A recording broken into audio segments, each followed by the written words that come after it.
All right, guys, good morning. How is everybody doing this Thursday morning? It's a little rainy and wet here in Texas. A little rainy and wet here in Texas, but not too bad. What's up, Two-Way? We got Two-Way in the house today, dropping these news releases. Let's see what we get this morning. So, yeah, it's a little slow overall for a lot of these stocks. NEPT popped up here, and it doesn't look terrible. CTRL looks like an acquisition slash buyout of some sort.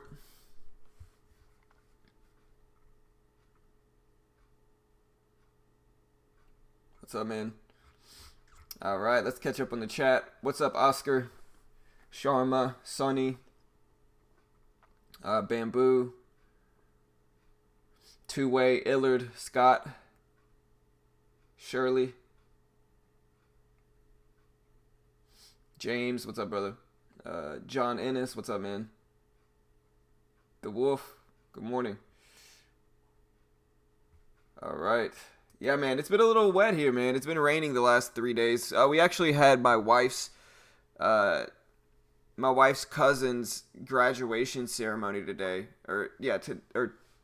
Tonight was my wife's cousin's college graduation ceremony. She's graduating from Texas A&M, and we're actually not going to be able to make it because College Station is like 2 hours from here, and the weather's just really bad. It's supposed to be really bad tonight, but yeah, hopefully the weather clears up. It's just been bad lately. All right, so Two-Way dropped some news on us this morning. Let's see what we got. So for the first morning squawk, we have markets point to a lower open on uncertainty surrounding U.S.-China trade deal 2 hours ago. Stock index futures were lower on Thursday morning.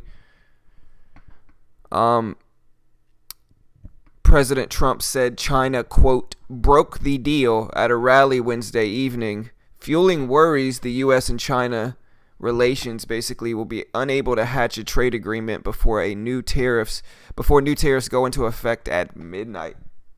And so that should negatively affect the market for sure. Futures on the Dow Jones Industrial Average fell 185 points roughly, indicating a bad open of more than 93 points down. The S&P 500 and the NASDAQ were also set to open lower as well. Let's look at the SPY here. Let's get a look at what's going on. Yeah, so the SPY overall, as you could see here, is down. It's down here. So we'll see what happens, significant gap down here. It's gapping down about $2 on the SPY.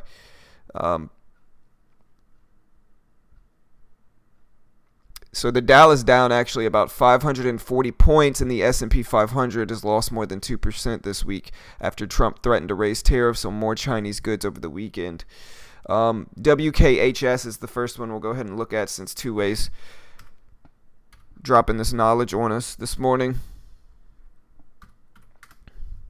WKHS does look good. I don't know why I missed that one this morning, but it looks good. Gapping up from 265 to 297. Not really a huge gap up here.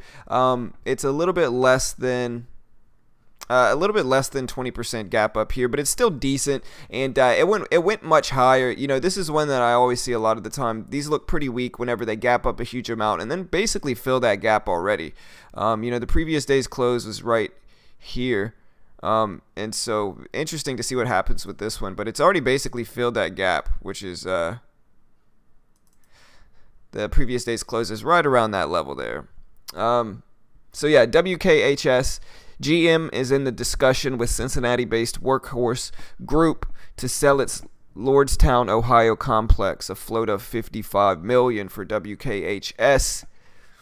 Next one we can look at is BLIN. So basically a deal, rumors of a deal, or a release talking about a potential deal with GM for WKHS.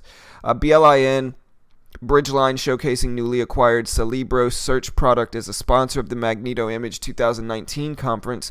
Float of $228K. That is tiny float. Is that accurate? $228K, $250,000. less than a quarter million. Interesting here. We'll see. Really nice gap fill for BLIN. We also have NEPT.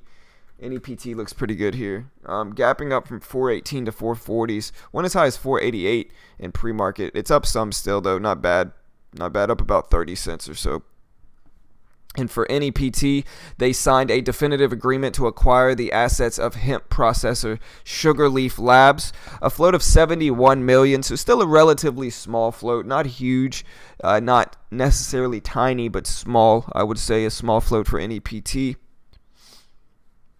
What's the symbol for Party City, Scott? What's the symbol for that one? We also have a few of them that I'm specifically looking at as well, are ABIO. ABIO, you can see this one's gapping up from 1510 to 1689. 1510 to 1689. Let's go ahead and look this one up while we're here. Doesn't look bad. Let me see.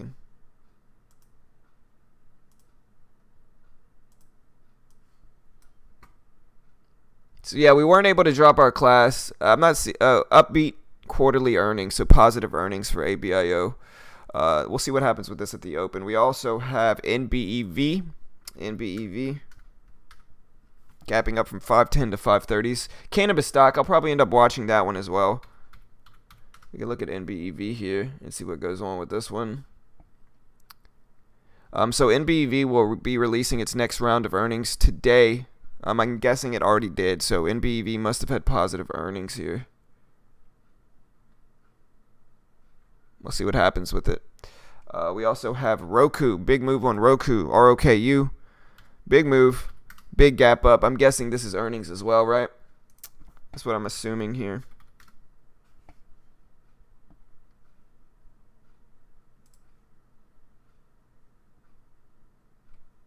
The company reported upbeat results for its first quarter and issued strong second quarter sales guidance for ROKU. So yeah, positive earnings for Roku. We'll see what happens with that one. For some down gappers, we do have a few down gaps here, specifically AMD, which is probably gapping down with the overall market. The market's down, and so AMD is down. A lot of times it follows the overall market. We also have STMP, Stamps.com. Stamps.com with a monster drop. We have to look up Stamps.com. Look at this drop here. This thing dropped 50%. Not quite 50%. Looks like it's about 45%, but a huge drop here. Monster drop for Stamps.com. Stamps.com. The company cut the fiscal year EPS and sales guidance, but man, like I said, this is roughly a 45-50% drop. It dropped by half of its price for Stamps.com. I'm assuming it's going to rebound some at the open. I'm assuming that we're going to get a nice rebound play on the open for Stamps.com because that is just a monster drop. I mean, it's bad news, obviously, but man. We also have Etsy, ETSY dropping some, gapping down from 68.08 to 63.80. We'll see what happens with that one. And yeah, I mean, we got TSG. If you like these low volume ones, it's gapping up some from 17.50 to 21.05. We have FLXN. And so yeah, we'll see what we get today. We got Fossil, which I believe Two-Way said was an earnings release. Fossil gapping up from 12.80s to 13.80. And so we'll see what we get here. But man, Stamps.com dropping massively here. All right.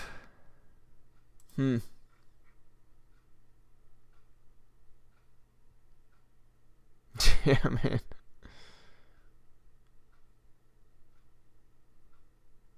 Yeah, a few upgrades as well.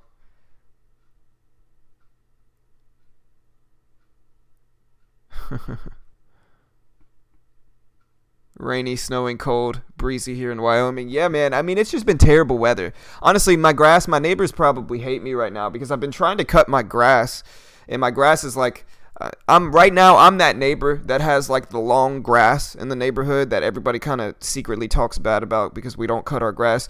But I cut my grass every week. I just haven't been able to the last 3 days, and the rain has made my grass grow unusually large. And so I'm that neighbor that everybody secretly hates right now because my grass is super long and relative to everybody else's. And so I want to cut my grass, but the rain's just terrible.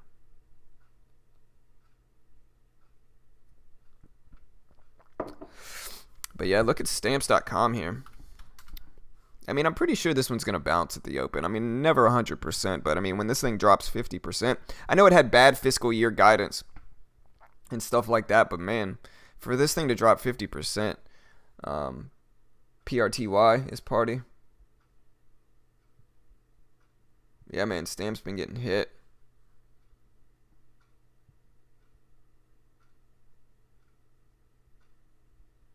Yeah, I kind of agree. I mean, I'm probably not going to trade it though. I usually when I see a gap down, and this is what you see a lot of the time, is that when you have a huge gap down like this, a lot of times we're going to get a small bounce at the very least at the open. I can't say for sure, obviously, but I would think it's going to bounce at least some at the open. For momentum bull stocks, WKHS, Jon Snow, King of the North, Warden of the North, the true King of the North, Aegon Targaryen. What's up, bro? WKHS, top chart here looks good. ABIO. Maybe is going to push.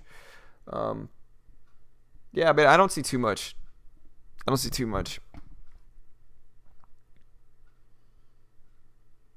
All right, so like I said, we weren't able to post our free trade camp class yesterday, but we'll be posting it today. Would you guys rather me post it tonight at its normal time at like 5:45, 6 p.m.? Because that's the time I've been doing it. I just feel like that's the time when we did hold these classes. 6 p.m. Central Standard Time is when we would actually do these classes, and I think it makes sense because everybody's usually off of work by then. And so I can either post it immediately after today's stream, or I can post it tonight at 6 p.m.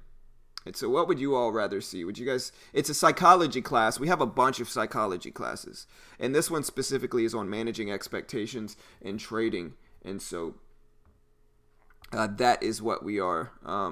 that's what this class is on, psychology-wise. And so I can post it, like I said, after the stream today, or I can post it at night. Just let me know what you guys would prefer.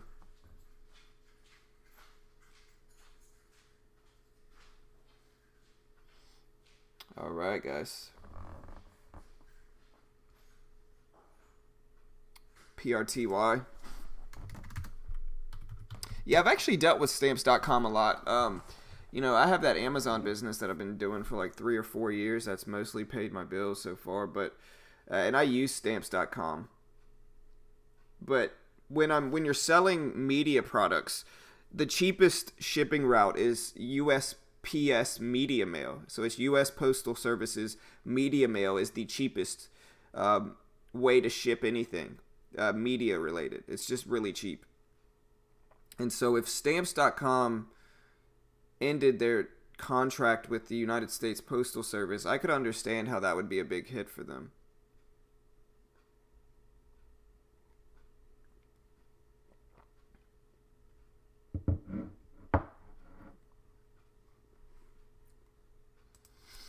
All right.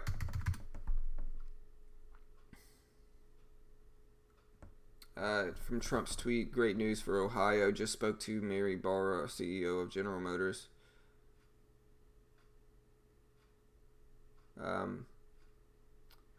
She said, quote, General Motors, who informed me that subject to a UAW agreement, GM will be selling their Lordstown plant to Workhorse, where they plan to build electric trucks. GM will also be spending $700 million in Ohio. Yeah, that's pretty good news for Ohio. I hope it works out. I really do, Like I'm mostly a short bias trader, but I generally hope the economy does well, Cron spiking up some too as well. Cron is up some, so interesting here. CRON moving.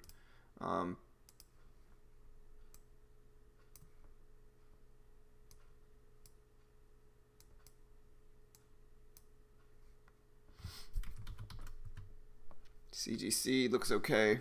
But yeah, Roku looks good. We'll see what we get. What's up, Huguetes? Yeah, I posted the list really early this morning, bro. It all depends on your trading style. Aegon Targaryen. It all depends on your trading style, bro. And so, for instance, if you have a longer term trading style, it all depends on your strategy. It depends on a lot of different things, and it's very subjective. So I typically like the 1 minute chart, but that's just what I'm used to, and that's what I like the best with my style of trading and my strategy. And the reason I use the 1 minute chart specifically on VWAP fades, let me see if I can find an example, is because a lot of the time with VWAP fades, it's a very quick pullback to the VWAP. And so, for instance, let me see. Maybe I can find a better one somewhere here. Let me look at Cron. So, like I said, a lot of times it's just a very quick pullback to the VWAP. Sometimes it's just one candle. And so, with that, if I had like a 2 minute, here's a good example. So, you can see here, this pullback to the VWAP that I would wanted to take advantage of is what, 2 or 3 candles max. And so, if I use a 3 minute or longer time frame chart, I'm going to miss that pullback. It's going to be harder to see. And so with that said, I like to typically use a 1 minute a little bit better, but it's all subjective. If you're going to be holding it for much longer, if you're trading like opening range breakouts or breakouts, a lot of times a higher time frame chart is going to be better, but it just depends on what your style is, what you're trading, what's your strategy. Like I said, for me in the VWAP fade, I tend to like to use the 1 minute chart, but my entry, the reason it's okay with me at least is because my entry is very concrete. My entry is not going to change unless the VWAP changes. And so with that, I can use a 1 minute chart and it's not going to affect me as much. But for instance, if you're like looking for flag patterns or triangles or pennants, then a higher time frame chart makes sense. Then using a smaller time frame chart could kind of make it look a little bit crowded.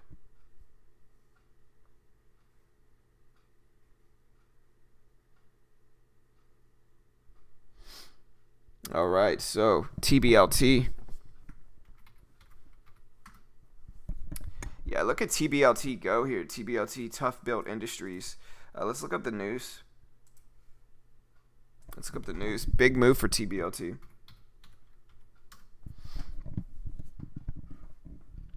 So Tough Built reported its Amazon storefront achieved annual run date of $25 million in US within the first month of the launch.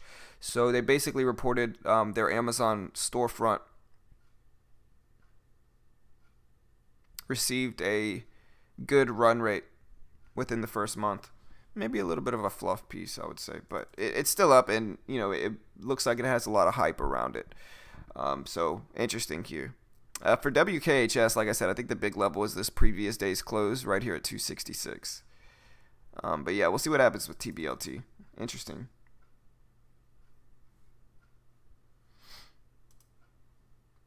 For sure, man.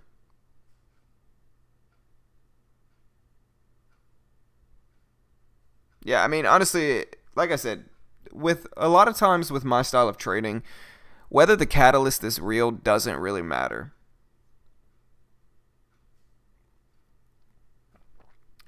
Because especially once hype gets around something, it doesn't really matter. It could start to squeeze up and run up regardless of any of that. And so, definitely going to watch it. It has more volume than most of these low caps right now. What's the float for TBLT? Does anybody know? But yeah, it's moving for sure. I'm sure two-way is going to be on this thing in the morning, or at the open.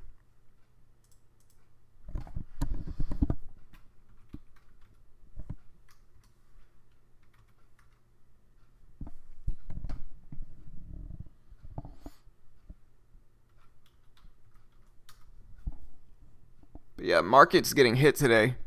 Like I said, interesting one to watch is stamps.com. I mean, you got to understand though that Amazon is a big partner with Stamps, and so I doubt Amazon will let Stamps fail. The only thing I could see happening is if Amazon took over competed with Stamps directly, that would be the end of Stamps. If Amazon started offering the same type of services that Stamps.com does, and then that would be basically the end of Stamps. 9 million. Appreciate it, guys. So a 9 million float for TBLT, so a small float, pushed up over $1. And yeah, we'll see where this one goes. It's building some support right now at 115. Look at this level at 115. I think that's one of the more interesting levels here. Is 115. We'll see if it holds there. But you can see multiple confirmations in 115. We'll see if it can hold or not. It's got a lot of support there, so let's see if it bounces off of that and squeezes up and breaks this high right here. I think that's the interesting level. That's the interesting range for it right now, at least.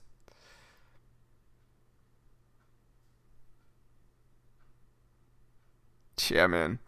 Those big companies, bro. They can bully companies out of business, man.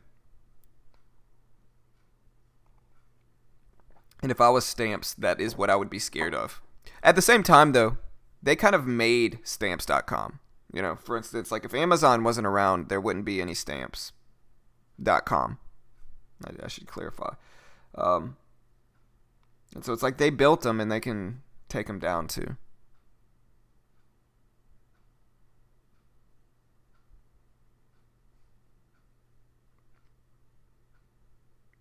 You're in California, in there, and here it is 6:12. I'm in California, and here it is 6:12 a.m. That's pretty early, man. Here in Texas, it is 8:12. 8:12. So, yeah, two-way. Yeah, I should, man.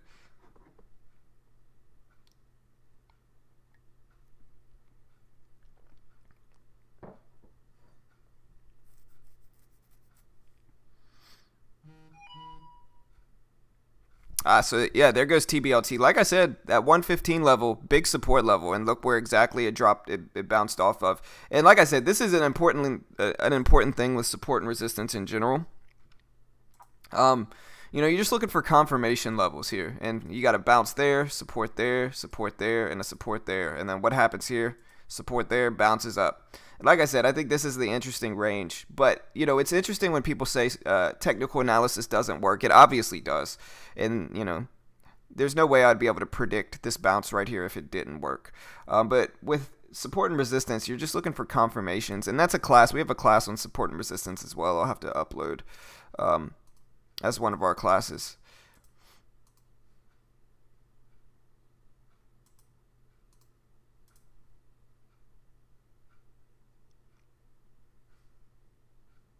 Yeah, I think the big thing with Jon Snow is that he walked away from his dogs. He didn't pet the dog. He didn't pet Ghost, his dire wolf.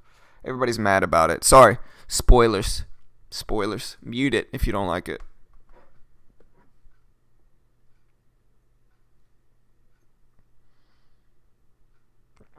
No, I'm not. It's just pre-market right now, Daniel. So I'm not going to trade it to the actual opening bell in about 15 minutes. And so I'm not going to trade into the opening bell in about 15 minutes. I didn't really spoil anything. The only thing I spoiled is that Jon Snow did not pet his dog. That's the only thing I spoiled.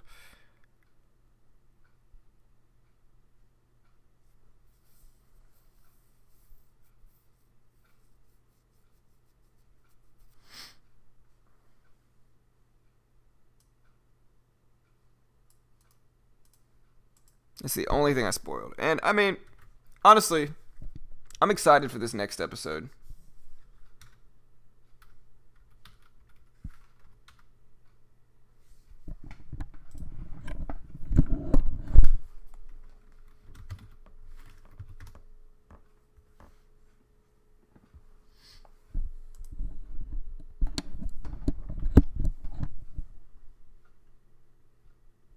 Huguetes, how long have you been trading? Sorry, I'm reading Spanish. Quick definition of the term float. Float just means the number of outstanding shares, the number of shares available to the public. And so with that said, the smaller the float, which means that the least amount of shares available, the lesser amount of shares available to the public, the easier it is to make that stock move. Just to give you a really easy example for float. Okay, just to give you a really easy example for float. To give you a really easy example, if if there's only 1,000 shares in the float, right? And this is unheard of. If there's only 1,000 shares in the float and I buy 500 of those shares, obviously me buying those 500 shares is going to push that stock up because there's only 1,000 shares in the float. And so with that logic, say there's only 1,000,000 shares in the float, which is a very small float, and I buy, 50,000. That's still a large percentage of the total amount of shares available to the public. And so me buying that 50,000 is going to most likely make that stock move a certain extent. Me buying those shares is going to make that stock move alone.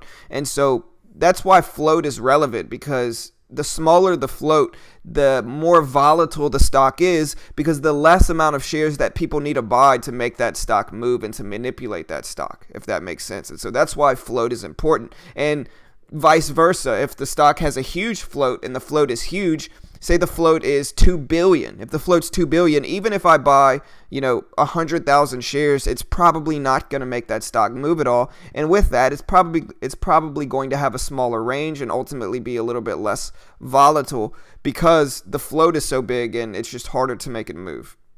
And so that's float in a nutshell.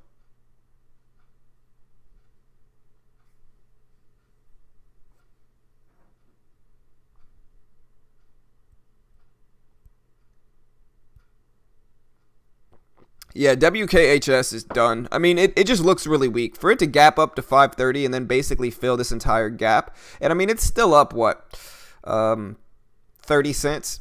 It's still up around 30 cents, but even still, it just looks really weak. I think the big level here is this previous day's close at around 265. I think that's the big level. So look, I don't want to say I told you so, but I told you so with TBLT. Exactly what I said happened. It bounced off of that 115 level, pushed up, broke the high of the day. Easily, very predictable. Very predictable. And like I said, the reason I was able to do that is I just looked at these confirmations here. You can see 1, 2, 3, 4, just bouncing off of that same level 5 times after that. And so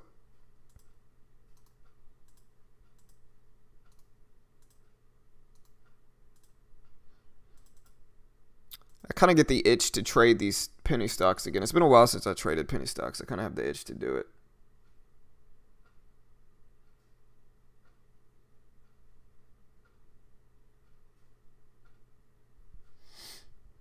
All right, guys.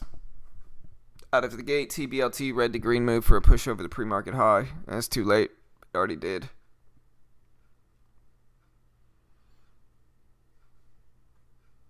And so I never really got an answer. Would you guys, like our next class, the class that we will be posting today is a psychology class. Would you guys rather me post it immediately after the stream, like 30 minutes after the stream? Or would you guys rather me wait to post the class tonight at like 6 p.m. Central Standard Time for everybody to get off work? Because I really think more people are going to have time to watch it tonight. And if I post it after the stream, people are going to be trading, and so they're not going to have time to watch it. So I think actually I'll probably wait. I think that's the smart move. That's the better move. Yeah, I think that's the right move for sure, Wolf. I think it just makes more sense. What's up, Shally? Yeah, okay. That's what we're getting from everybody. Yeah, and it makes sense why. Appreciate the sub, Daniel. What's up, brother? Appreciate it, man. Thank you for the subscribe. Lisa Jacobs, thank you for the subscribe as well. Shout out to all the new subs today. If you haven't already, click that subscribe button. We day trade live on stream every weekday morning. We're the only people that day trade live, showing people everything, our account balance, P&L, and everything. Nobody else does that. They might say they do. They might trade, but they're not actually showing you their account balance, their profit and loss, or anything like that. They're just telling you they're in a trade, even though they probably aren't. And so appreciate all the subs today.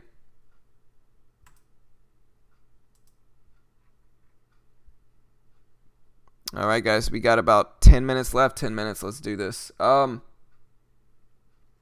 our public Discord as well. Like I said, our goal for this is to create a free day trading chat. A free day trading chat is our goal.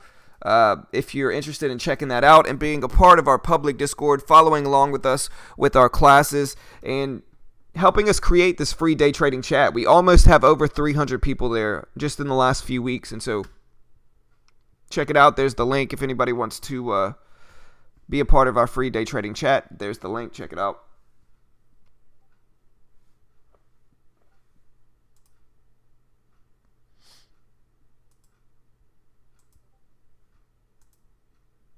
What's up, guys? What's up, Daniel? Thanks for the sub, brother. XXII. Yeah, I used to trade XXII a bunch. I haven't traded it in years, though. Not enough volume. A little bit too slow for me. A little bit too slow. Just not enough. I want to see it move a little bit more.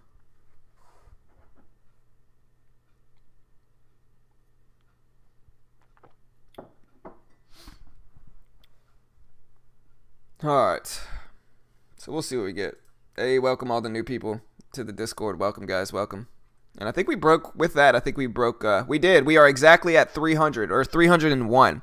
So we did. We just broke 300 members to our public Discord. So welcome, guys. Welcome. We broke 300.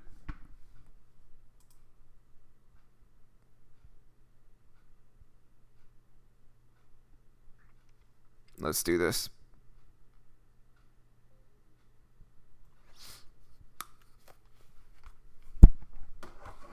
All right, guys. We got about 8 minutes left. 8 minutes. What's everybody's main watch today? To be honest, I'm gonna be watching the cannabis plays. So I'm gonna be watching Cron, NBEV, CGC, ABIO, Fossil, WKHS, TBLT, AMD, Stamps.com, STMP. Yeah, I mean, we got some good stuff to look at this morning. Moving a little bit more.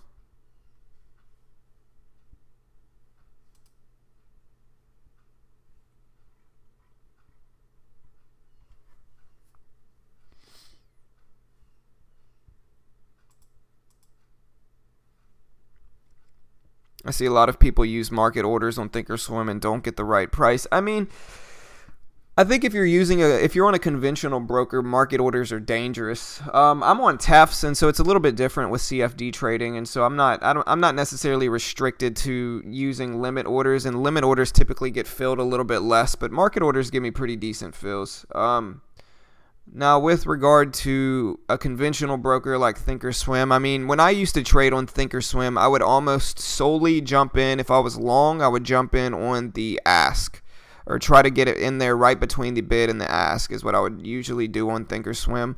But I would use a limit order. I wouldn't use a market order just because there's no limit. I'm trying to figure out the best way to say it.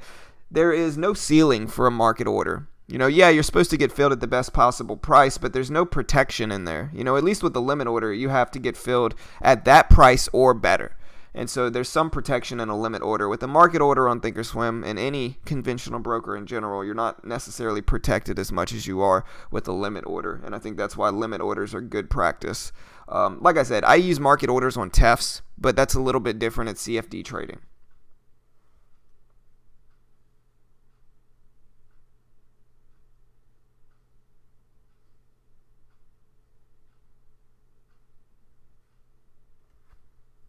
Yeah, I mean, it depends on the stock I'm trading. I've gotten some bad fills on TEFs too with market orders. But when I want to get in, I need to get in immediately. And if I wait too long on TEFs, then I'm just going to miss the entry. And so it depends on what the spread is typically with TEFs.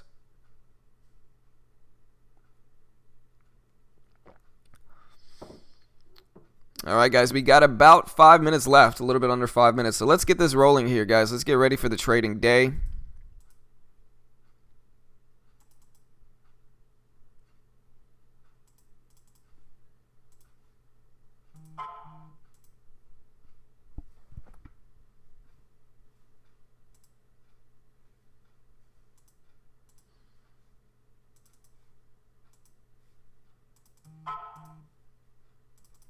All right, let's do this, guys. All right, so just to break down how this week has been, today is Thursday. I've only traded twice this week. I skipped one day in there just because I didn't see any setups I really liked. Now, I don't think the market has been really favorable for my style of trading, and so I don't think there was necessarily anything wrong with just playing it safe in this market to a certain extent. I don't necessarily think there was anything wrong with that. But I've gotten into 2 trades this week. One of them was a small green trade, a profitable trade, and then yesterday was completely break even. I got in and out. It was like $1.50 gain, and so I probably lost $2 yesterday after commissions, which is fine. It was basically a break-even day. So one break-even day and one green day for me so far this week. Like I said, I'm just taking it slow. I'm being careful here in this market. I'm not trying to take any unnecessary risks when the market isn't necessarily in my favor. And so I'm just trying to play it safe here. And yeah, going to be watching fossil cannabis stocks, AMD. We'll see what we get.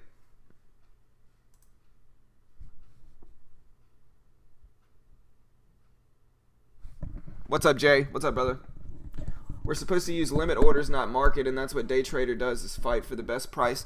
Yeah, absolutely. I mean, I think, like I said, I think it depends on, for me on TEFs, which is CFD trading, I tend to prefer to use market orders. But if you're trading on a regular broker, like a conventional broker, then I definitely recommend limit orders. You know, the best way I used to get in was just to, I would just click depending on if I was long or short, I would click the ask or the bid. And that's how I would get filled immediately, but I would still be protected a little bit more than a market order. And so I would just click the bid and the ask to get in. And then that worked fairly well. So.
All right, guys, let's see.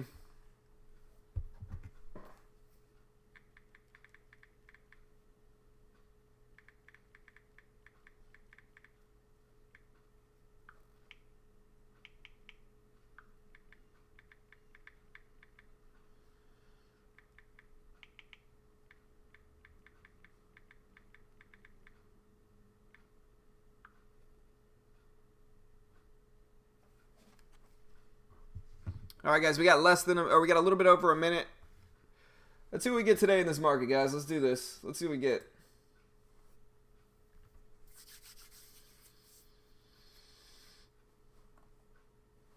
Do I select bid if I'm buying and ask if I'm selling? No, for me, it was the opposite. So for me, when I got in, I would click the ask if I'm buying and the bid if I'm selling, because you're ultimately going to, if you try to get in on the bid when you're buying, you're going to, it's going to be kind of a toss-up on whether you're actually going to get filled or not, depending on how quickly the stock is going to move. And so when I would just get in on the ask if I'm buying, because that would typically get me filled immediately, but it would protect my entry to a certain extent, if that makes sense. And then same thing with selling. I would just get out on the, I guess when you're selling, it depends on how quickly you need to be filled, but you know, that's kind of how I would approach it. But it's all up to you. It's all subjective. Not an investment professional. Not liable for any losses anybody takes. So you always got to make your own assessment of the market and trade responsibly. Now that my liability waiver is out there, there's the bell. All right, guys. Let's see what we get today.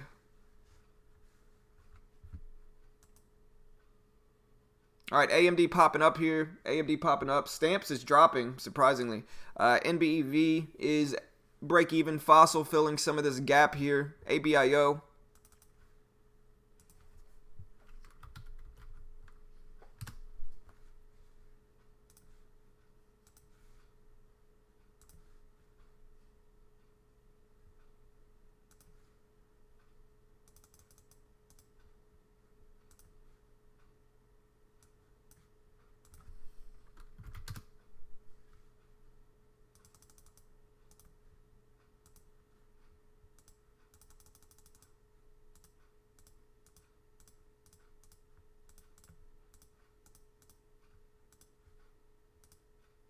All right, big spike up on AMD here. Like I said, I'm going to look for the moving average crossover if it gives it to me or not. TBLT dropping some. TBLT dropping some. Like I said, we'll see if Two-Way's right. Two-Way said he's going to be looking for that red to green move on TBLT. We'll see if he's right. But AMD's popping up big here, spiking up nicely. What about Roku?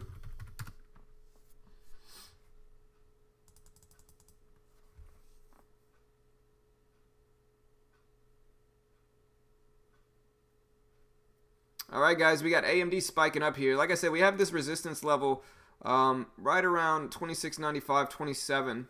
And so that might get rejected there. But a gap fill looks to be incoming here for AMD. The overall SPY, though. SPY is moving up. Cron is dropping. I'm going to look at Cron for a VWAP fade, if it is favorable for one or not. But just a massive drop on Cron here.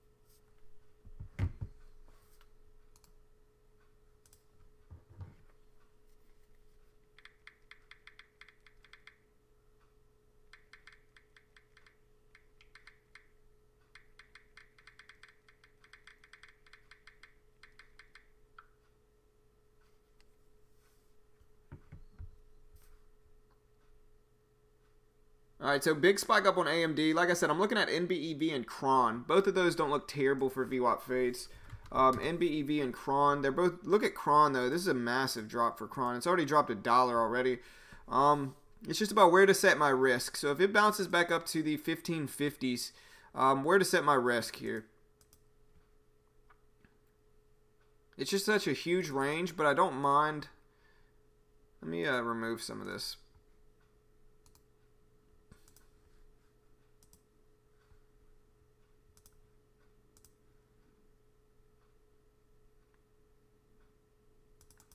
I like that level for my risk. But the VWAP's dropping so quickly with this big volume that's coming in for Cron.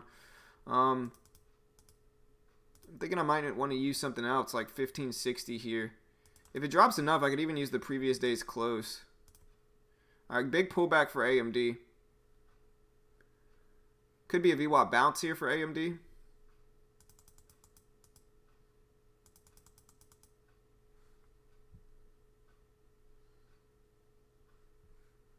I'm looking at NBEV here as well. NBEV is looking better and better as time goes on.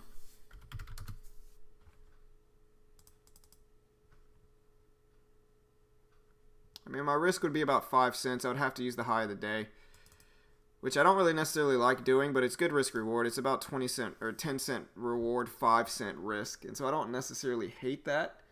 But it all depends here on what we get.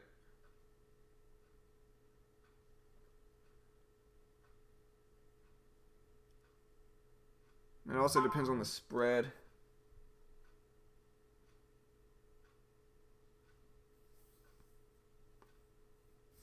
ABIO pulled a nice little washout long there, ABIO.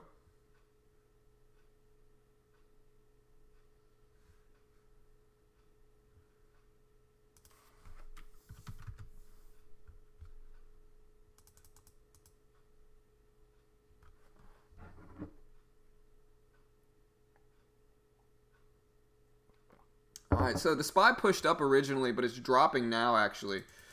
So if we can get a pullback to the VWAP, I really like it with the SPY turning down here. We would need a pullback to the VWAP though, and we'll see if we can get one.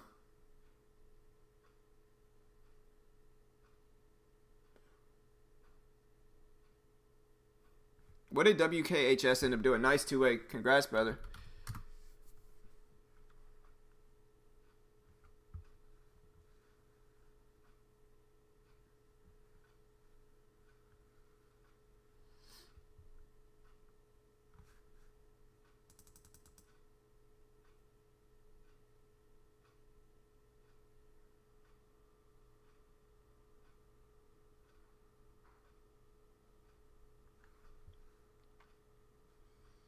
All right, so I'm now looking at Cron. I'm also looking at AMD for the moving average crossover move.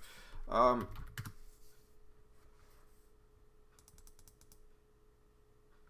I don't mind Cron here with a $0.50 risk of 50, of 1550. NBEV faded before I could really get it.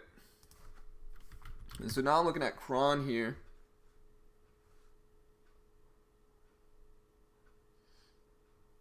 Massive turn down for a lot of these, and the SPY's getting closer and closer to the low of the day.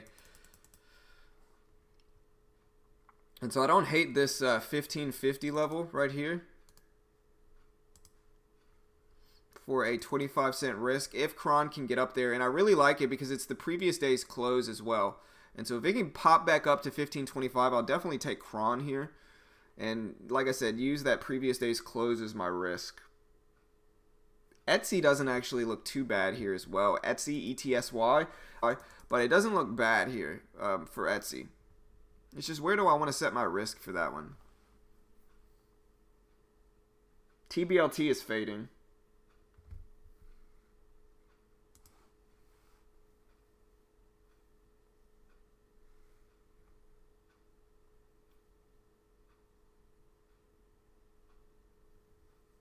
What's up, John O? What's up, brother? Yeah, the TVIX is probably going to head down with the SPY, but I don't know if I'm actually going to get this move on Cron because the SPY is dropping now. I don't mind it Etsy, but it's such a huge range that I just got to be careful.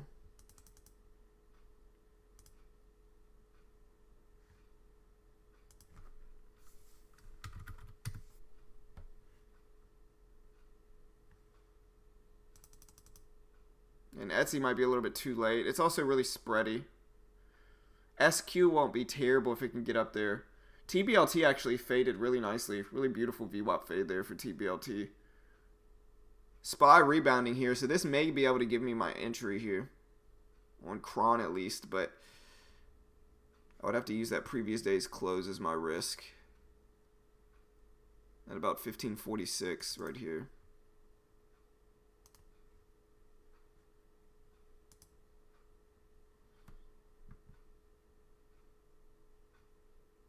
Give me about a 30-cent risk. Etsy doesn't look bad, though. I am watching Etsy. But the SPY completely rebounded here. So this is the only concerning thing. Is that the SPY is back up to the highs. And the SPY could potentially break these highs here. And if it does, a lot of these higher cap stocks are going to be bullish. But Etsy followed through some.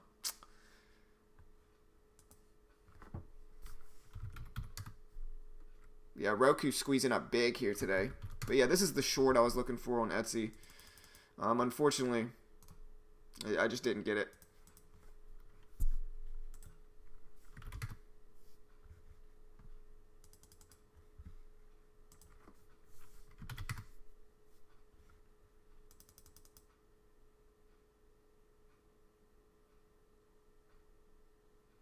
Still good risk reward. So let's see. So if I get in roughly at around 15 and I set 45 as my risk, that's about 30 cents.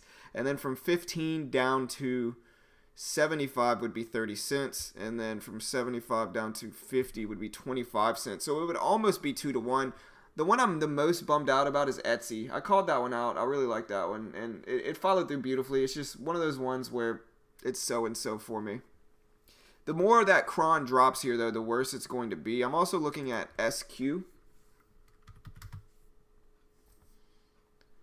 SQ. And there goes AMD. It's about to test the lows here. And so I can do my little moving average crossover play.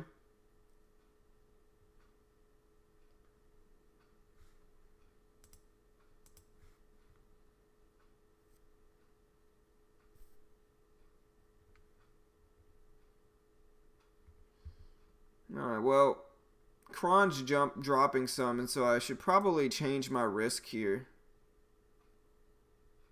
I'm liking 1532 right there, 1530 or so.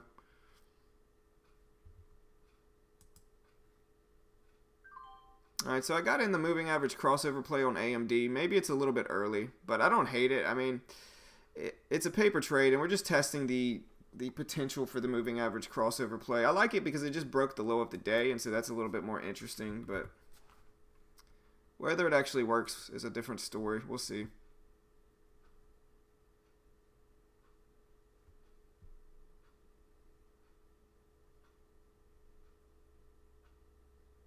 We're getting some fades today, though. We did get a bunch of fades today.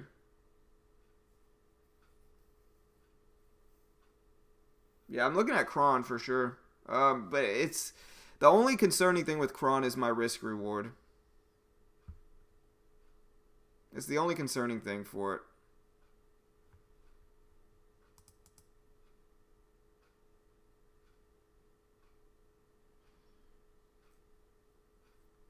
Let's see, we got 34 reward target. We got a risk of about 30 cents. And so, I mean, this would be good risk reward for Cron. It doesn't look bad. That took half off here because it might bounce at the $half. Just go let the rest few shares work here. Maybe hold the rest break even. See if we can get a bigger drop under the lows. But Cron's not looking bad if we can get a bounce up to 15.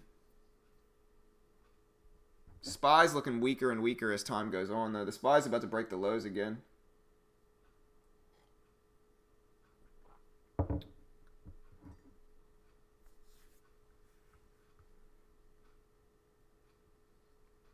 Why you gotta rub it in my face, Justin? Why you gotta do that, bro?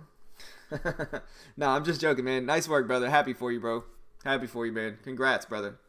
Killing it, man. Killing it, bro. Good work. WKHS.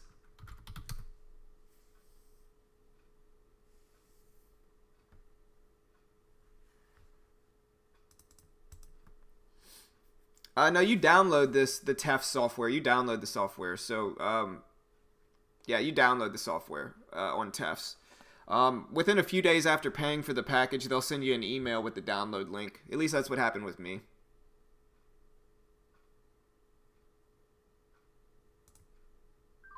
All right, I got out of this one for a $45 gain. I'll take it. I don't want to get caught in a squeeze back up. I'm looking at Cron here. We'll see if it gives me anything, but today was a good day for fades. It might be too late, though. I just don't want to wait for the SPY to rebound back up because, like, it's something I talked about in my video from yesterday. If we wait too long to attack fades, a lot of times the SPY specifically will start to get really choppy, and that's just not what I want. I just don't want a choppy move on the SPY, and so I got to be careful here. Let me show you. You can see it's already kind of moving sideways here on the SPY. You can see. But it's maintaining a downward trend, so it's below the VWAP. But it's still sideways, and so we got to be careful there. And I don't want to wait too long for it to possibly bounce back up because that's going to ultimately squeeze me out of my shorts. Etsy's getting back up there, though.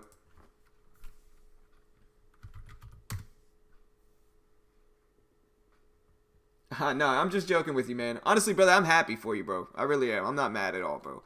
Congrats, man. Nice trade, brother. Nice trade, bro.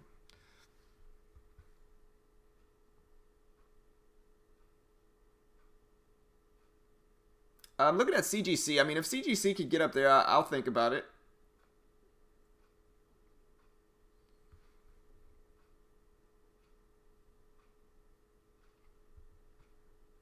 No, I don't hate Cron. I could use a 25 risk. No.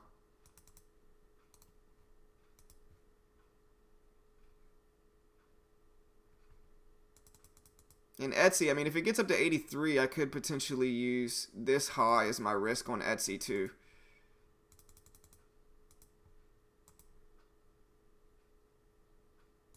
Right there. So it looks small, but it's actually 50. It's actually about 80 cents. It's an 80-cent risk for Etsy. But my reward target's huge. It's from 63 roughly down to 61. So it's a $2 reward target with 80 cents. So a little bit better than 2 to 1 on that one.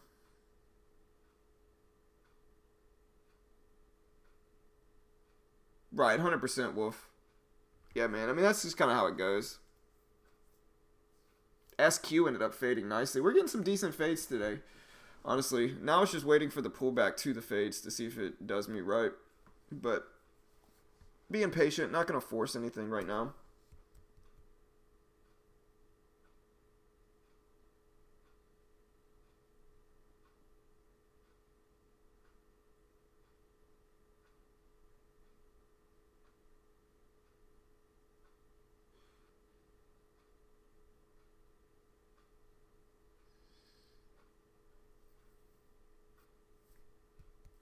Yeah, WKHS, I think it's just filling.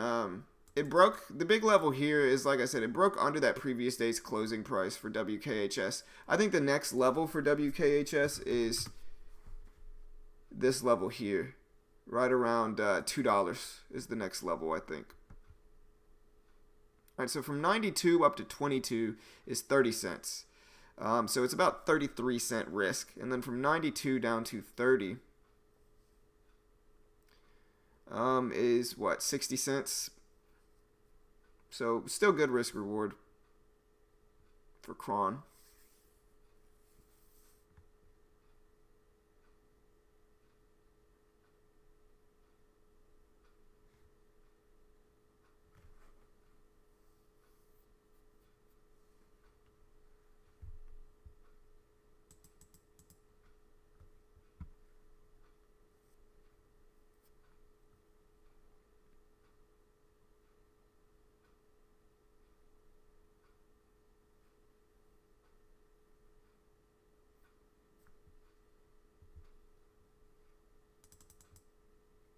Yeah, TBLT looks to be filling the gap a little bit here.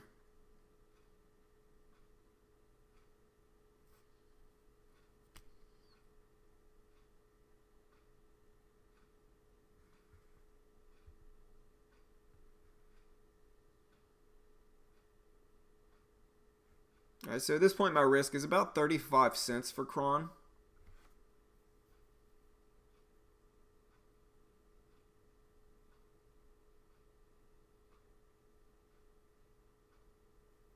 Big range.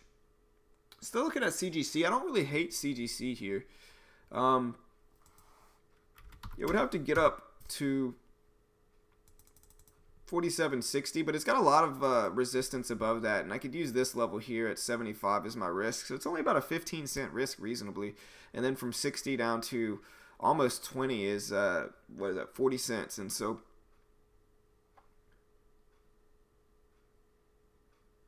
15-cent risk for a 40-cent reward is pretty good for CGC. We'll see if it actually gets up there, though. I think that's the big thing here. AMD, if it pulled back, I would like AMD if it pulled back as well. I'm starting to like those a little bit more than Cron, to be honest with you.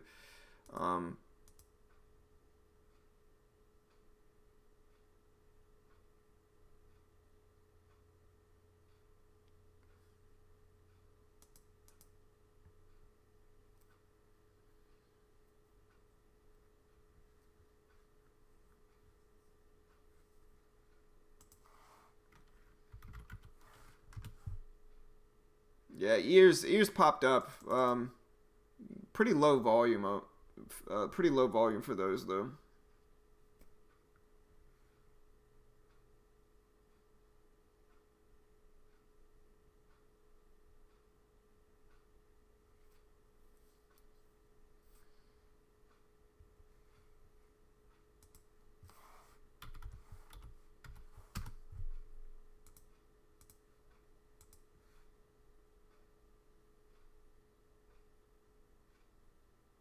Yeah, it's looking pretty weak. For TBLT, like I have the support drawn on it. Same levels I talked about this morning. I think right now this 115 level is huge. That level has a lot of confirmation in pre-market. It also has this resistance slightly above it here too. And so I think that level, I think right now is interesting for TBLT about whether it can actually get rejected here. If it actually breaks this, it may start to turn the other way. But interesting regardless. And the more Cron's VWAP drops, the less I'm liking it, just because it's the more the VWAP drops, the worse risk reward I'm going to be getting in it if I do jump into it. TBLT trying to break it.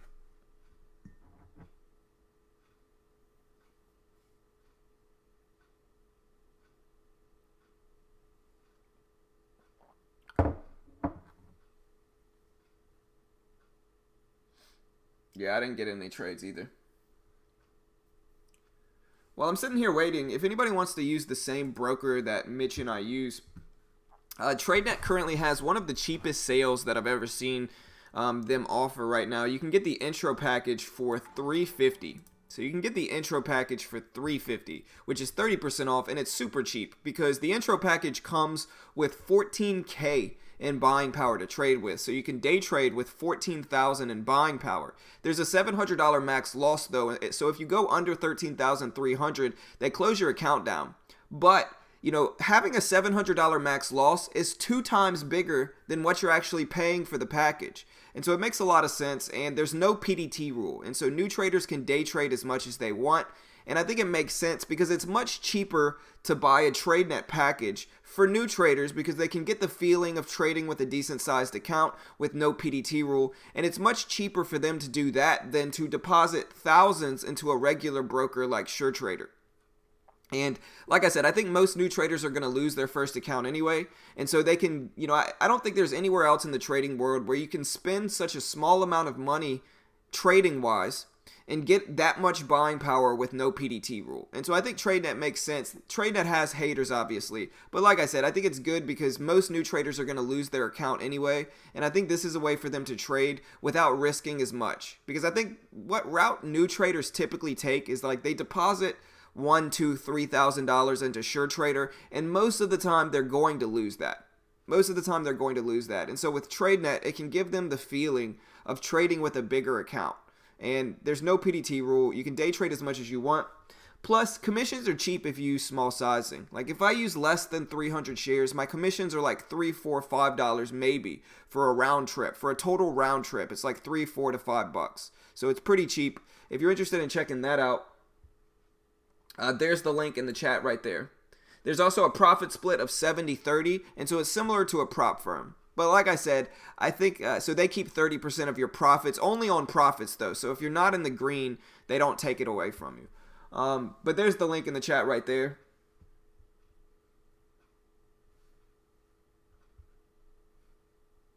All right, so we got a big drop in SQ. I was looking for SQ to drop. Yeah, but paper trading is not going to give you the feeling of trading with real money.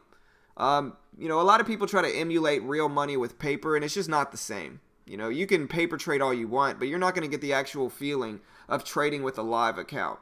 And that's why I think TradeNet fills that void. I think TradeNet fills that void and allows traders to get the feeling of trading with a live account and understanding how to kind of approach those emotions that come with it. Because paper accounts and live accounts are all completely different. All right, so CGC dropped down to 47.40. I mean, it's not looking as good. We're not getting too many pullbacks to the VWAP. We got TBLT here. Right, exactly, candle.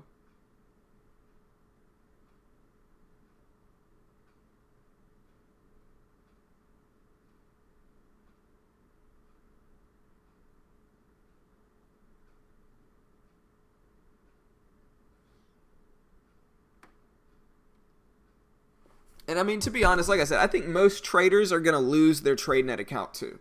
I think most new traders especially will. But like I said, I think it's a cheaper option for new traders who are most likely going to lose their account anyway to actually get a real live account to trade with. And I think it makes sense for new traders specifically. If you're an experienced trader, it's not bad. But if you use larger sizing on TradeNet, it does get a little bit more expensive. And so it's not as favorable with larger sizing. But if you're buying 500 shares or less, and really 1,000 shares or less, commissions are cheap relative to most other brokers in the trading world. And so, yeah, CGC is dropping more and more. At this point with CGC, I'm looking at this entry right here for 32s. And that's assuming it doesn't drop anymore. And then I could set my risk maybe at like 60. And so my risk is about 28 cents if I got into where the VWAP was right now. But it's a huge reward, and so I don't mind that. But yeah, I'm just looking for some fades. I'm not seeing too many pullbacks to the VWAP like I want. And the market keeps dropping. The longer we wait, we're most likely going to get a rebound.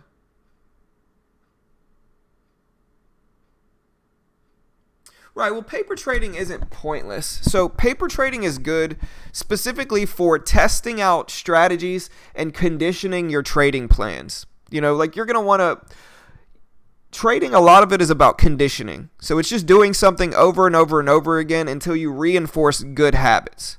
That's mostly what trading is about conditioning yourself to do the right thing. And paper trading can be good for conditioning that trading plan. You know, you build your trading plan over and over and over again. You learn how to calculate risk reward. You learn how to analyze share sizing and risk and stuff like that. And you do it over and over again to kind of condition your brain to do the right thing. It's also good for like back testing strategies and testing your trading plan. Paper trading really shines in that aspect.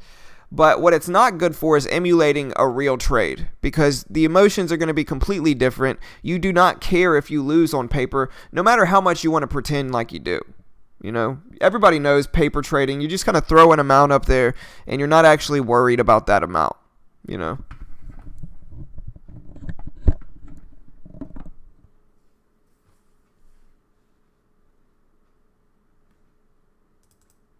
All right, Etsy's another one I'm looking at. Etsy, ETSY.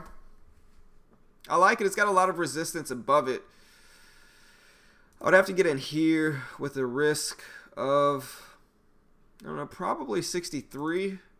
And so my risk would be about $1 there. My reward would almost be $2 though if I got out at the high of the day. And SQ's looking better as it pulls back up here, with a risk of 66, so a risk of 28 cents. Cron just continues to drop. So we're finally getting a pullback on the SPY. AMD is another one to consider here as well.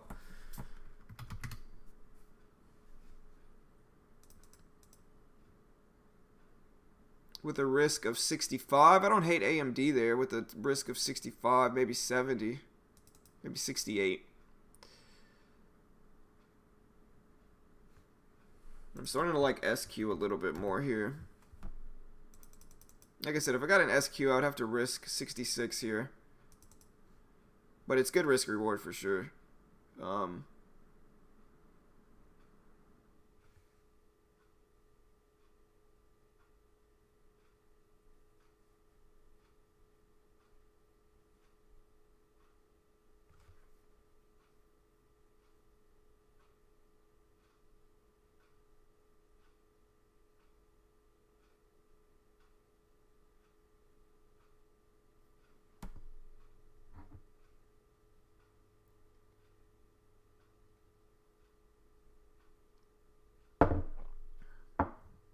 Alright, waiting on CGC, waiting on Etsy, waiting on SQ, waiting on AMD. The big determining factor here is going to be whether the SPY fades back down some. Whether the SPY actually drops back down some. Hey, appreciate the subs, guys. Appreciate all the new subs today. Welcome. If it's your first time joining us, Mitch and I have a free trading camp course on YouTube for free. At this point, we have about 6 classes. They're all free, and they're on a lot of different subjects. And so go check out our playlists on YouTube, and you can find our classes. We have them on calculating risk reward, the different VWAP strategies, breaking down the VWAP and stuff like that. And so go check those out if you haven't already, and let me know. I can post the link if you want me to.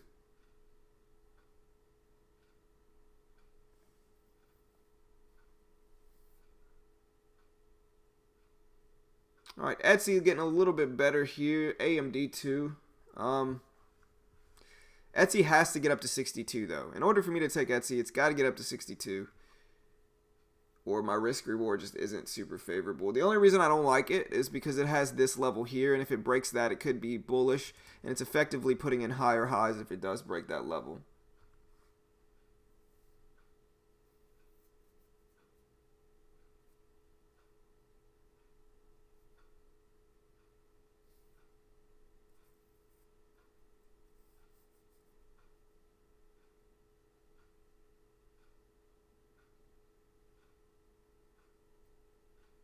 Not a bad spread, though, for Etsy, all things considered.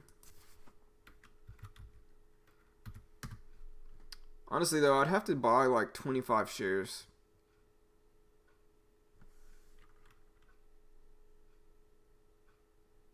Maybe like 30 shares. because it's got such a big range. Some people might make fun of me, but it would have to get up to 62. It's just got a huge range. The SPY's fading down before I could actually get into it anyway, though. And so I doubt I'll get this entry that I'm looking for.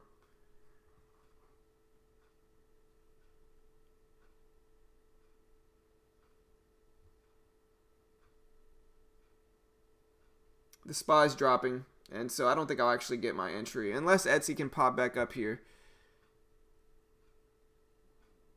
But it's got to get up to 62. It's trying. But unless it gets up there, my risk reward's not good. You know, my risk reward's 2 to 1 if it gets up to 62. But if it can't get up to 62, it's less than 2 to 1, which I don't want to take. And so it's got to get up there.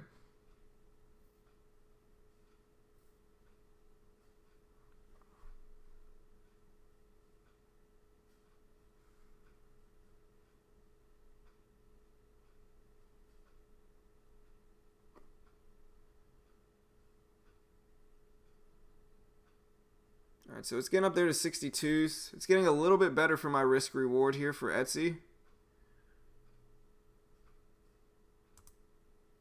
Alright, so I took Etsy with 30 shares right there. I got to the VWAP. Good enough risk reward here for me to want to take it. Small share size, but I'll let it work and see if we can get something going here.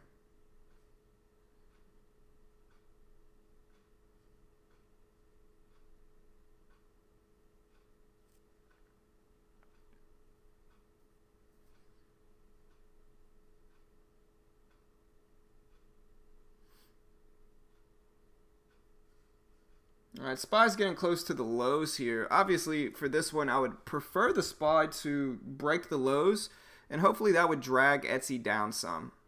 I mean, my risk isn't up until 63, and so I still have some room here, but I think a lot of it depends on what the SPY does. And obviously, I'm looking for a rejection here and a break under the whole dollar of 62. Luckily, though, my share size is small enough to where I'm risking about $30, $35, so small risk on the week. And we'll see if it gives me anything favorable or not.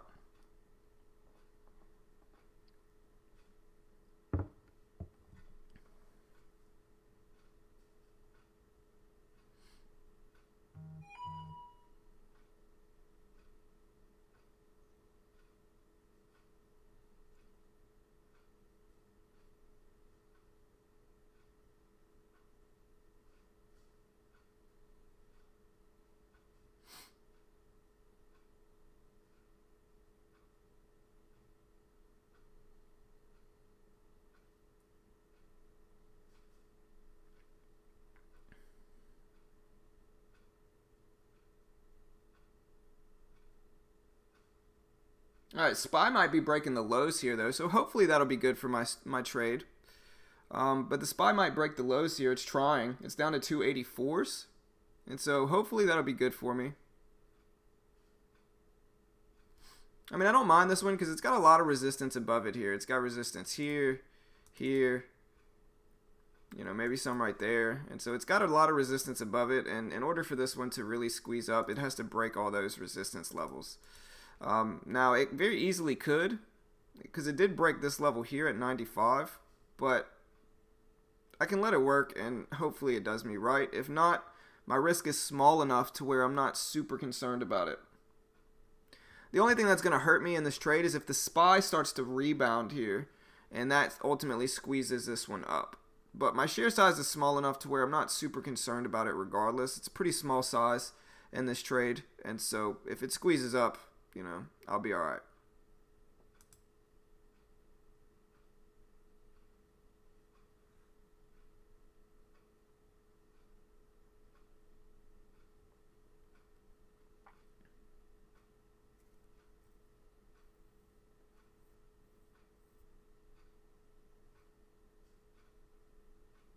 Yeah, well, the SPY's just weak. After all of those news that was dropped, the SPY's just acting weak. SPY's been dropping all morning. And it's trying to break the lows again here, which should be good. But like I said, it's dropped so much already, it could easily rebound. And so we just got to be on the lookout for that as well.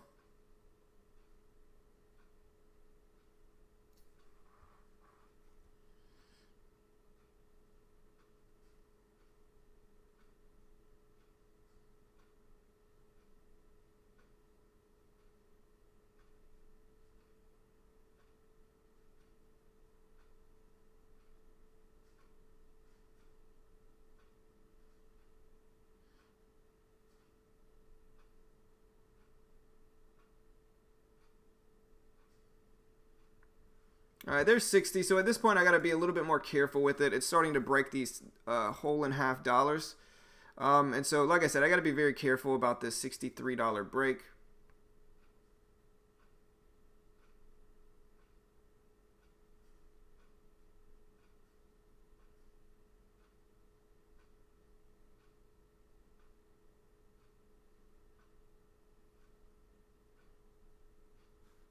All right, so I can remove these.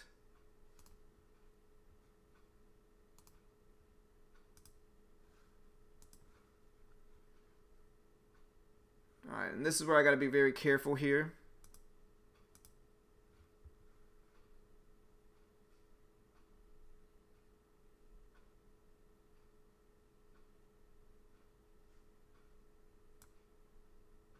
It's getting very close.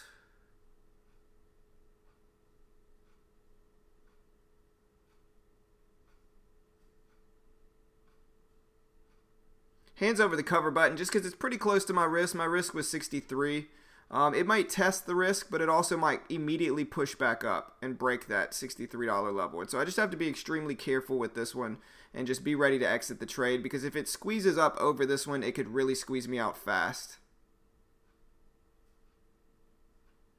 I'm watching the level 2 really closely here as well.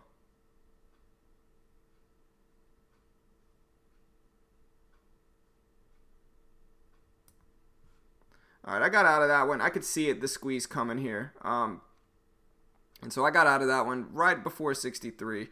There's 63 there. So I would have gotten stopped out. I could see that squeeze coming over it. And so $36 loss, very small. I think I'm down like 15 bucks on the week. And so a very manageable week. And yeah, Etsy just ended up squeezing. Look at this big trend line. I'm surprised it actually made it up this much. But there's a reason I'm taking it slow this week, and I don't necessarily mind. But yeah, it just got squeezed up a little too much.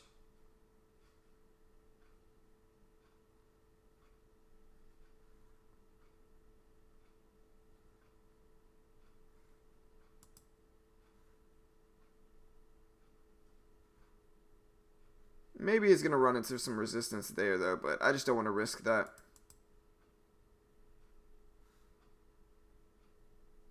Yeah, look at that squeeze. And that is why that was my risk level. I'm actually very happy with this trade at this point. Just getting some weird volume here for Etsy, so I'm actually happy I got out when I did. Look at that big move up. Went all the way up to 64, so it could have doubled my losses there. And I'm glad I got out when I did.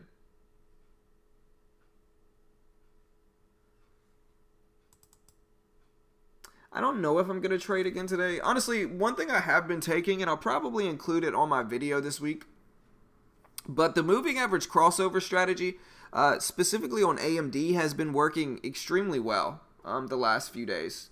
You know, today it worked, yesterday it worked. I don't know if I did it on Monday. I don't think I did. But the moving average crossover has been working exceptionally well.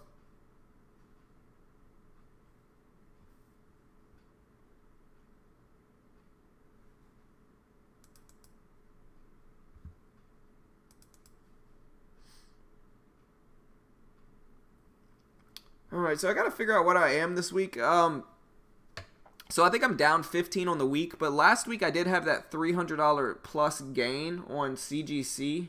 And so I think I'm up in the last 2 weeks. I'll have to look at my chart to determine.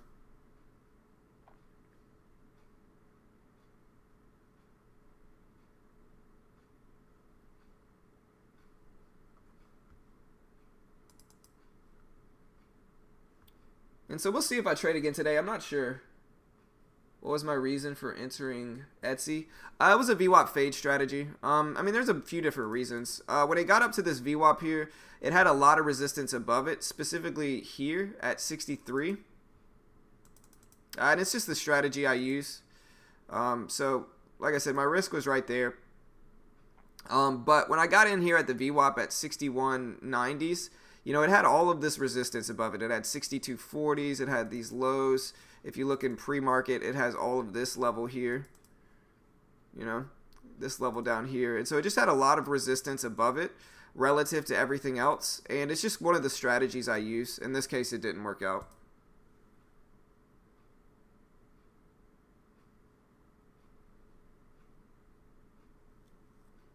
Yeah, that happens, Matt. Don't stress it, brother.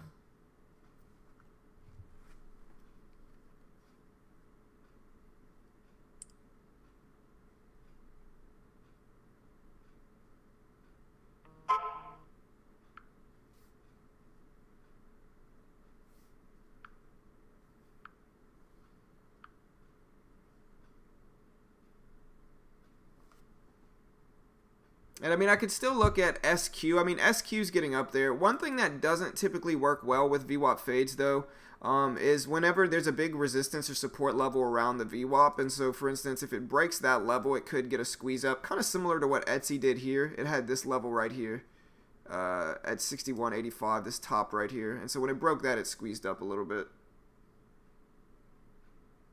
It's kind of like I said yesterday, though. If you wait too long to get into VWAP fades, the market will rebound some, and it'll kind of catch you in a bounce, which a lot of times is going to squeeze you out of shorts. But honestly, like I said, I've had after today, I've had one green day, one red day, and one break-even day this week. And so I'm roughly break-even on the week, and I'll take that. Last week was decent after I ended it on Friday. It was a bad week up until Friday, but I came back around on Friday and rebounded some. And so I still think I'm up the last 2 weeks, but it's almost break even roughly, which is fine. The market hasn't been really favorable for me, at least with VWAP fades lately. And so, yeah, like I said in my video yesterday, there's nothing necessarily wrong with kind of taking your foot off the gas a little bit and just waiting for the market to be more favorable for your strategies. I think one of the bigger things that gets new traders is that they can't necessarily take their foot off the gas. You know, they see all these other people that are really active traders, and they can't just kind of take a step back and say, you know what, maybe I shouldn't trade today. Maybe the market's just not good for me. And I think that's one of the things that gets new traders. And so we'll see what happens for the rest of this week. But like I said, I'm taking it slow. Until the market starts looking better for my style of trading, I'm just going to take it slow. I'm not going to force anything. I'm not going to force any setups or strategies. And I'm just going to be careful because, you know, typically the way it works is the market will be really favorable for my style of trading most of the time when the market is dropping significantly. And I know the SPY dropped today and there were some good plays today, but VWAP fades specifically haven't been working. And so I just have to wait until they're a little bit more favorable and try to protect my account a little bit up until that point.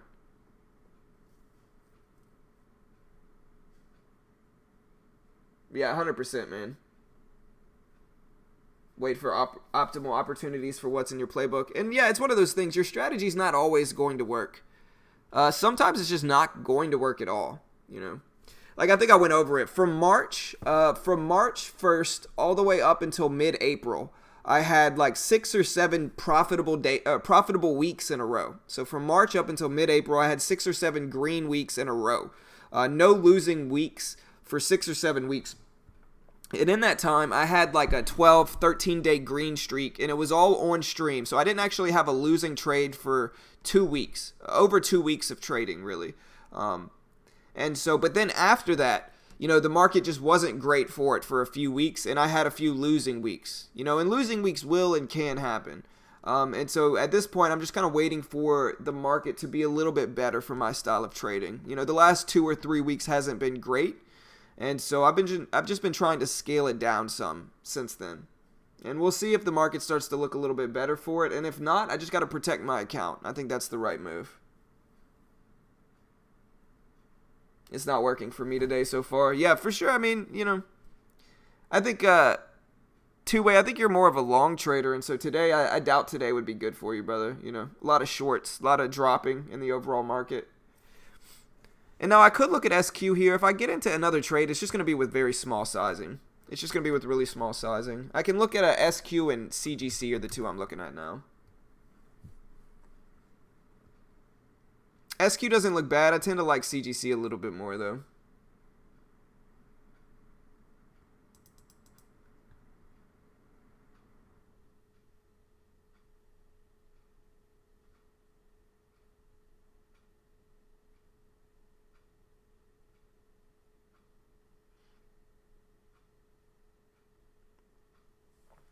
And yeah, tonight's kind of podcast class thing that we have is on. It's a psychology class, and I think it's really good. It's on managing expectations. It's one of the ones Mitch did, and it's really good because it kind of teaches you that you can't have that expectation that you're always going to win.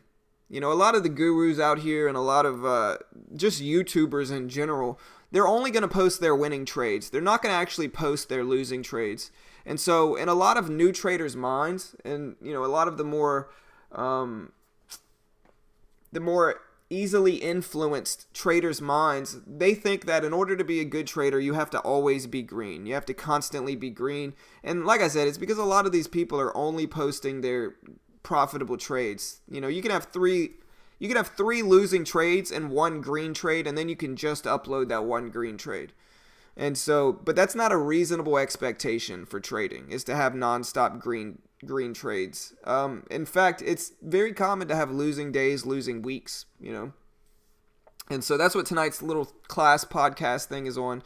It's on managing expectations in trading. And, you know, it goes back to trading isn't a get-rich-quick scheme. You know, it's just not a get-rich-quick scheme. It's for most people, it's going to take years to really learn how to do it. And if you have that expectation to where you have to make money, like if you say you have $1,000 and you deposit $1,000 into a broker and you say, okay, I need to make money. I need to pay next month's mortgage with this money. Then you're almost for certain going to lose. And you can't have that expectation. When you first start, you need to just try to get into good trades. And that has to do with good risk reward, building a trade plan, having good risk reward calculations and stuff like that. And so I think it's a really good class, so we'll be posting that one at 5:45.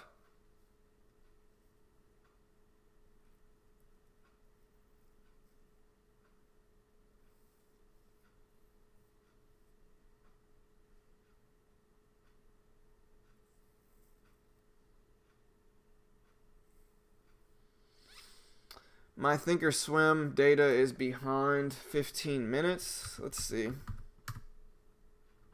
No, it's not. You can look at TAFS, which is real time, and Thinkorswim, which is real time, and they're accurate. It might be down, it might be behind 10 seconds or so, but that's just because of the stream. And so, for instance, if you look at TAFS here, and you look at the level 2 here and the level 2 on Thinkorswim, it's real time. They're both real time.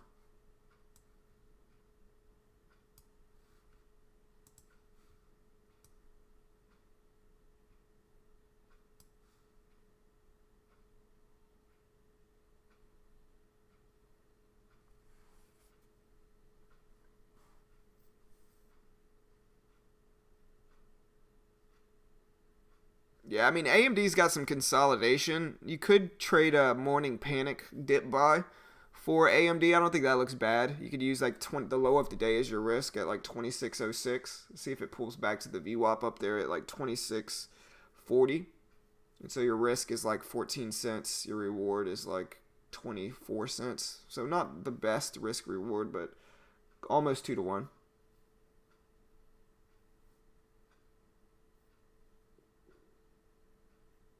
I do a bunch of different stuff for a living. I'm a real estate agent. I have a few Amazon businesses. I do this YouTube.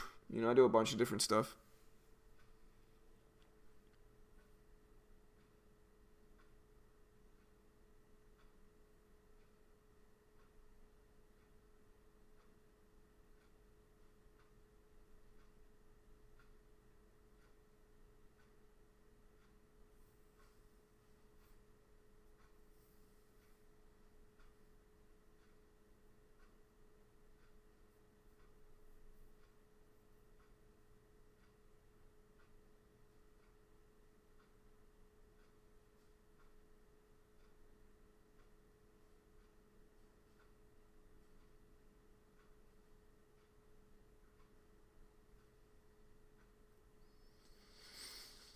Yeah, but I don't like to call myself an entrepreneur because I think that a lot of people give it a bad name, and I think a lot of people are just jobless and they just don't have a job.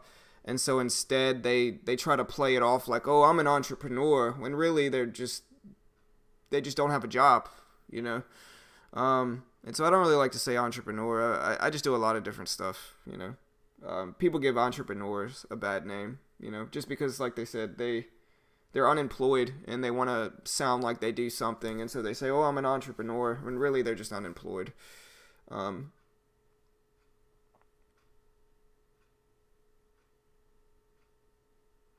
Yes, to close a short position, you buy shares.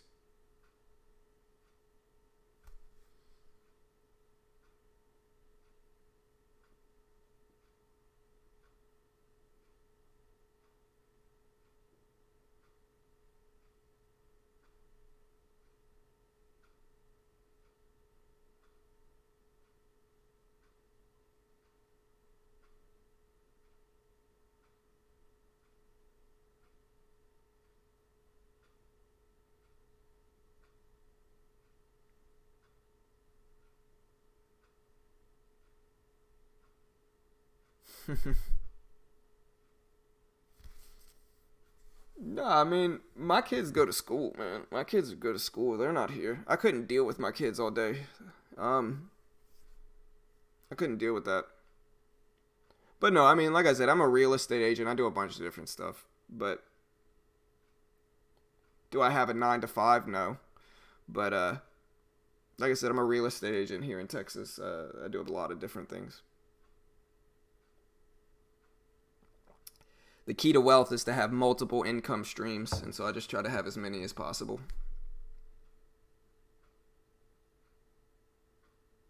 Yeah, for sure.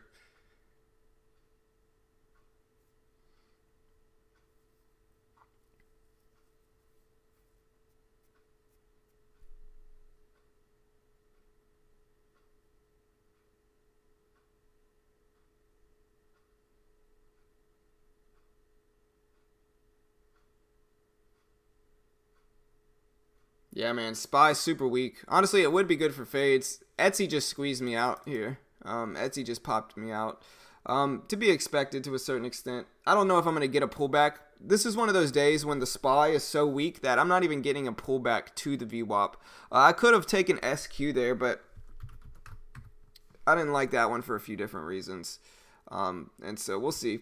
You know, not going to force anything else. Very small loss on the day. Very acceptable loss.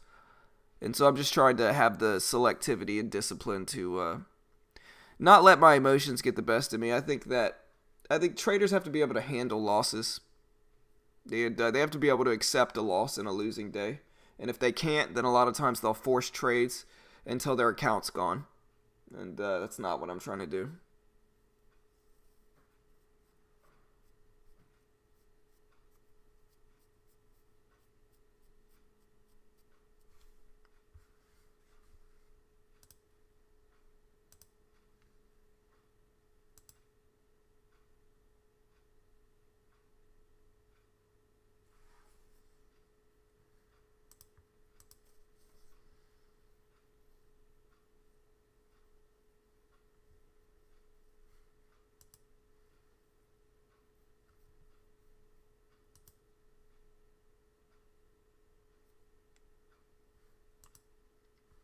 And like I said, guys, join our. If you want to be a part of our community, even when the stream's not going, join our public Discord. We have a free public Discord. It's also, we're trying to create a free day trading chat. And today we actually broke 300 members of our public Discord. And so if you want to be a part of that, check out the link. There's the link right there. We hope you'll join us. But yeah, I'm probably done for the day, guys. I doubt I'll get into anything else. If I do get into something else, I'll try to record it and make a video about it. But for right now, I'm done. I'm just not seeing anything else. The SPY's dropping, and so with a lot of these, I doubt I'll actually get a pullback to the VWAP. And so just taking it safe, playing it safe, not trying to risk anything crazy here. And yeah, like I said, if you want to use the broker that Mitch and I use, go check out TradeNet. They currently have a sale on their base package where you can get it for $350, which is 30% off. And like I said, that's super cheap. The intro package comes with 14,000 in buying power to trade with, and there's no PDT rule, so you can day trade as much as you want. And I think most new traders are going to lose their first account anyway, and so this is just a cheaper option. There's tons of shorts. Anything that's tradable is shortable, and that's actually why I love using them. And like I said, I think most new traders will probably end up depositing a few $1,000s into a regular broker and then probably lose that. And so with TradeNet, it's just a cheaper option, good platform, and if you use small sizing, pretty cheap commissions. And so that's how I can buy 30 shares. And my trade on Etsy, my commissions was probably like $3, $3 or $4 for my trade on Etsy. So extremely cheap commissions. Go check them out. And yeah, that's probably it for the day, guys. I'll probably be done for the day. Don't really see too much else I really like. And so there's the link in the chat if you want to check out TradeNet. Go check out Trade Ideas. Trade Ideas is cool enough to let me stream their scanners every day. And you can see these middle scanners here, Trade Idea scanners. Really customizable, super dynamic scanners. Allow you to do a lot of different stuff. There's the link if you want to check out Trade Ideas. Like I said, really cool company. They actually allow me to stream these scans every day. So go check out Trade Ideas. There's the link as well if you want to sign up. And all of this helps support the channel. You know, we stream for free on YouTube every weekday. We post our classes for free on YouTube. And so all of this is just ways to help support the channel. And if you appreciate this content, click the like button. Hit that subscribe button if you haven't already. And yeah, be on the lookout for our next free trading camp class that we're putting out tonight at 5:45 Central Standard Time. We hope you'll join us then. And yeah, good luck for the rest of the day, guys. We'll see you all a little bit later. Hit that subscribe button, join our public Discord, and we'll see how tomorrow goes. Like I said, roughly break even this week. I think I might be down like $15. And so small ball, all things considered. And so good luck for the rest of the day, guys. Are taxes more complicated using TradeNet? I don't know. You would have to ask your tax guy.